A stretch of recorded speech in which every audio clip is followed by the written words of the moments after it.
Back in 2025, folks in Lake Travis had finally had enough of the spotty wireless signals and lack of fiber access that left them stranded during emergencies and lacking access to the burgeoning new industries and services. One crisp morning, a group of community leaders, including pilots, boaters, tech enthusiasts, and sharp-eyed retirees, gathered at the yacht club. Over steaming coffee and Torchy's tacos, they swapped frustration-fueled stories until someone tossed out a bold idea. What if we worked on designing and building our own intelligent infrastructure, just like those electric co-ops did back in the 30s?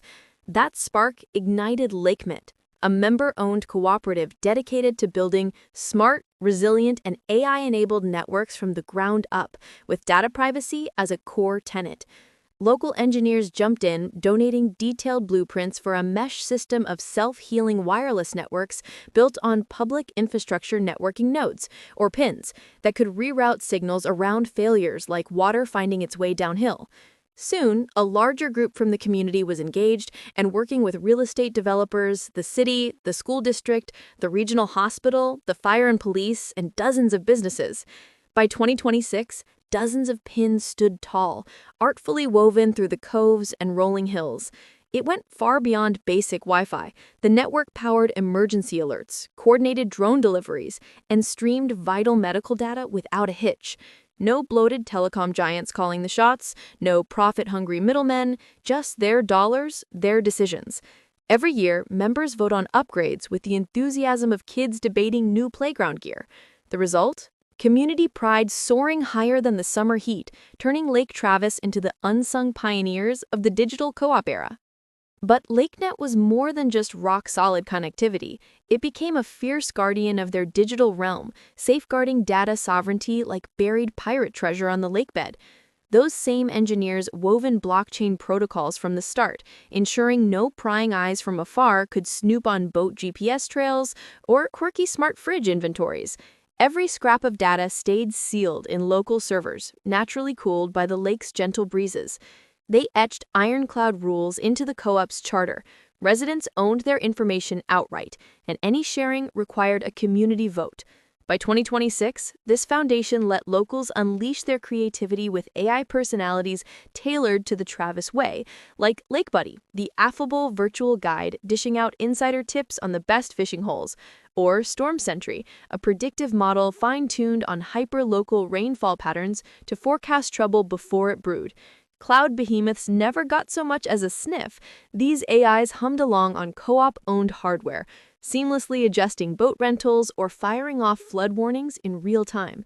Suddenly, residents weren't just users, they were data sovereigns, ditching the role of corporate peons to fortify their own slice of lakeside paradise. Bringing it all vividly to life was the active digital twin, a stunning virtual mirror of Lake Travis that transformed complex systems into something everyone could touch, see, and command. Projected across giant interactive touchscreens at the marina and town hall, this real-time replica synced seamlessly with LakeNet's web of sensors, capturing everything from fluctuating water levels and gusting winds to the graceful arcs of passing boats.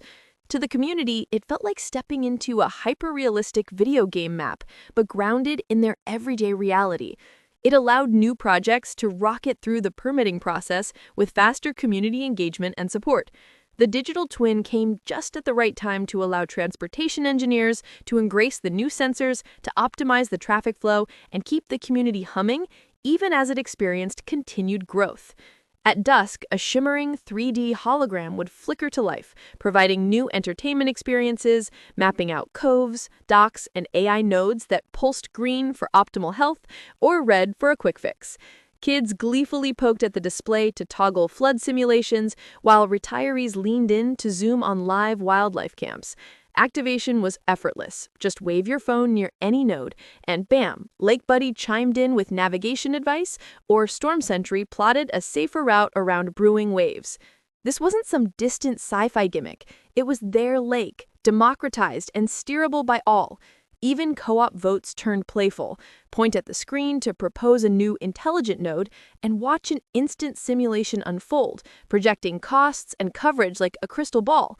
One fateful night, when a rogue storm barreled in, the twin flagged a dangerous surge hours ahead.